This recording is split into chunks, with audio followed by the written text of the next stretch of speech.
Robert Regent has left his Paris laboratory, and no one knows where he has gone. Léon Dufresne, Frank Chandler's chief agent in Paris, has been rescued from an old house where he was held prisoner, but is still unconscious.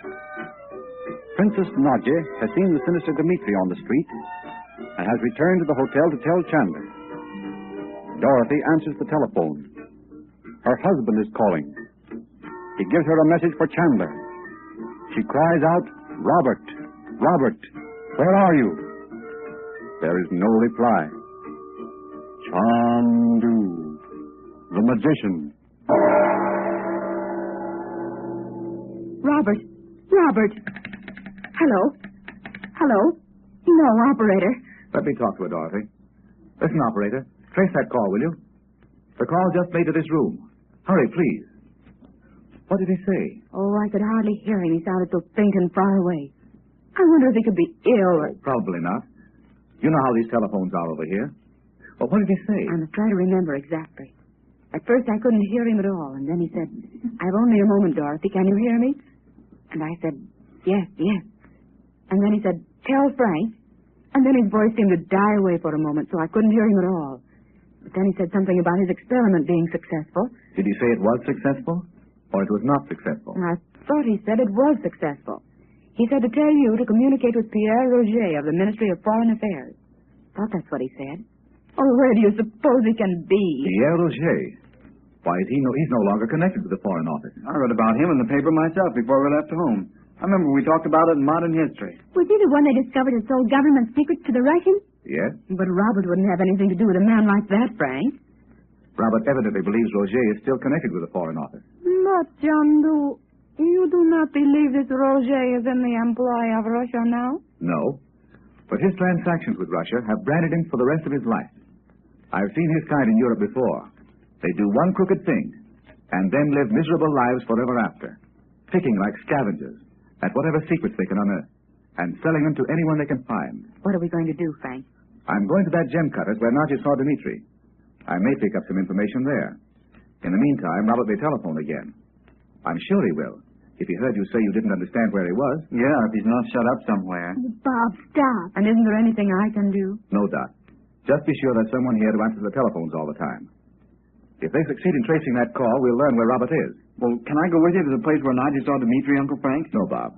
I'm expecting Lupu here any moment, and I'll take him with me. I hope that man that killed his brother has left the cafe. What could they? What do you mean, Mother? Oh, dear. I forgot you and Betty didn't know about that. The waiter who served us at the Cafe Viennois the other night was the man who killed Lupu's brother. He was? Did he know you, Uncle Frank? Oh, it's Robert again. Hello? Oh, yes. Just a moment. He's right here. It's for you, Frank. Hello? Oh, yes. I'm glad you called. Where are you now? Yes? No, that's all right. Would you go to the Café de la Paix? I'll meet you there in a few minutes. Yes. I will, eh? Well, you can tell me when you see me. Goodbye. It was Lupu. I hope it really was Lupu, Uncle Frank. Yes, indeed. Well, of course it was. Don't you suppose I know Lupu's voice? Well, with all the phony letters and telephone calls that have been going around between Father and Mr. Dufresne and whatnot, I wouldn't be too sure. Well, nothing much can happen to me in broad daylight at the Café de la Paix, at any rate. Oh, Frank, why don't you let Bob walk down there with you?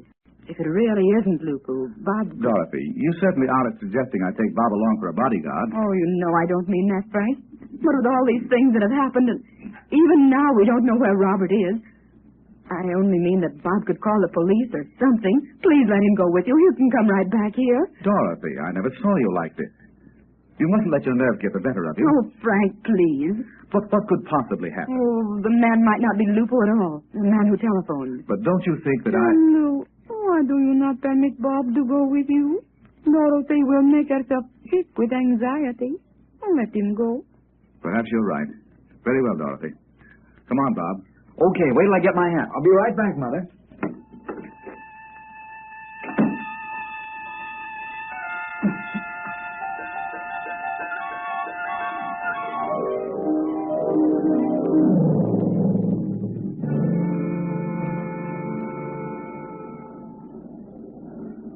Here we are.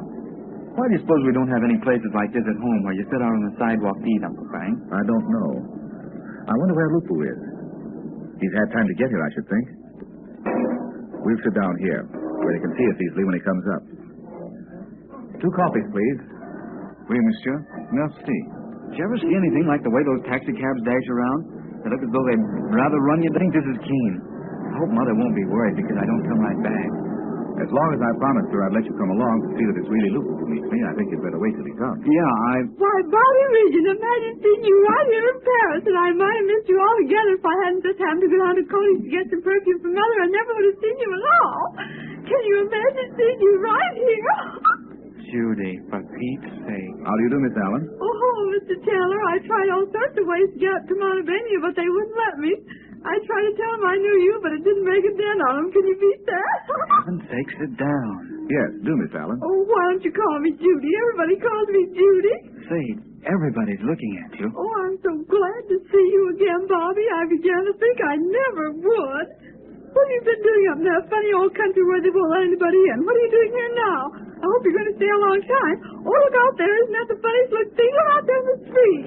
Bob, you'll have to take her away somewhere. Everyone who comes along will stare at her. I'm trying to be as inconspicuous as possible.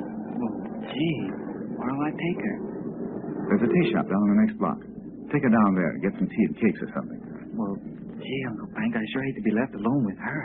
She's terrible. I'll do it, though, I suppose. Say, Judy. Huh? Uncle Frank thinks it's not so good for you to sit here like this. He thinks we should go down to a tea shop in the next block. Oh, Bobby, I just love it. It's the first time you've ever asked me to go out with you. Oh, it's so surreal. Well, come on. So long, Uncle Frank. You'd better telephone your mother. Okay. Come on, Judy. Chandu, you have waited a long time? No, Lupo, not long. I'll pay for this coffee and then we can go. Where is this we are to go, Chandu? Princess Nadji saw Dimitri go into a small gem cutter shop on the Rue de la Chaussée d'Antin. The street cuts in behind the opera, only half a block from here. But it is in around this corner? Yes, just a little way. Nadji said it was only 2 doors from the corner. Ah, there it is. I am glad I have not forgot my sharp knife, Chandu.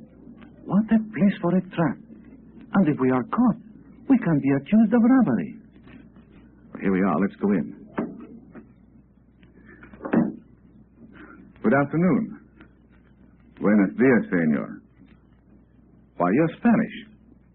Where's the man who runs this shop? What is it you wish? I would like to see a ruby. I'm returning to America and wish to buy a jewel as a gift. The rubies I have are very fine, not very fine, senor. Nevertheless, I should like to see one. I have one here. You see it? Oh, yes. By the way, are any of the others in the inner room? I do not know what you mean, senor. I said, are there any of the others in the inner room? Look out, Chandu. This place is a trap. I know it. This man does not belong. I will ask you one question, senor. What is the time? And I will answer by saying, the clock strikes 5. Ah, you have not come to look at my rubies, then. I have thought you were of the police. Come with me, if you'll be so kind. Did you say any of the others are there now? No, senor. At the moment, there are not. But all who know the word are to be admitted and not to wait. I understand. I'll wait here. Quick, Lupo. We'll have a look around. The air in here is stifling. See if there's a window we can open. It is like the cave of an animal, Chandu. Yes. Those candles are burning what little air there is in here. These chairs against the wall look as though many men came here to meet, Chandu? Yes. I hold my breath and keep my sharp knife tightly in my hand when you say to him, the clock strikes 5, Chandu. It was just luck. I know you say it is, but I have seen many things you do which seem like good fortune, but which are more. Look here. Look on this little table.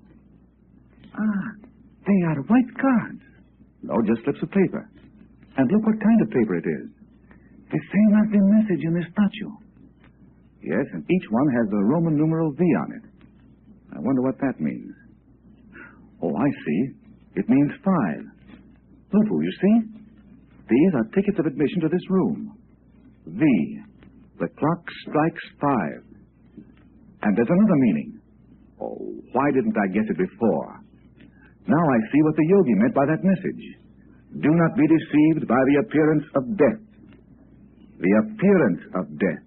What is it, Chandu? Listen. I hear voices. Lupu, some of them may recognize my voice. Ask the question. What time is it? As you say, Chandu. Gentlemen, what is the time? The clock strikes